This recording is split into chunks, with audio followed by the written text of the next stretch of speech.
Connaître la volonté de Dieu est parfois difficile et requiert de la patience. C'est naturel de vouloir tout savoir tout de suite, mais ce n'est pas la manière dont il procède habituellement.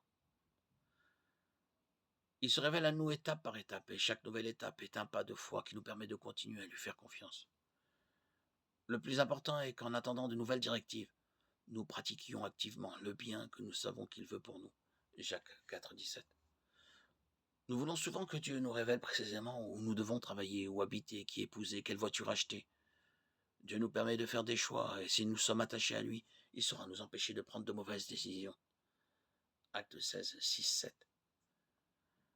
Mieux nous apprenons à connaître quelqu'un, plus nous découvrons ses souhaits. Par exemple, un enfant peut regarder un ballon tomber de l'autre côté d'une rue à la circulation très dense sans traverser, parce qu'il sait que papa ne voudrait pas que je fasse ça. Il n'a pas besoin de demander conseil à son père pour chaque situation. Il sait ce qu'il dirait parce qu'il le connaît. Il en est de même de notre relation avec Dieu.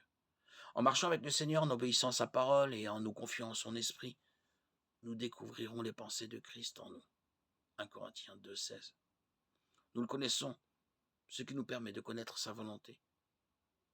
Ses conseils sont toujours à notre disposition. La justice de l'homme intègre rend sa voie droite, mais le méchant tombe par sa méchanceté.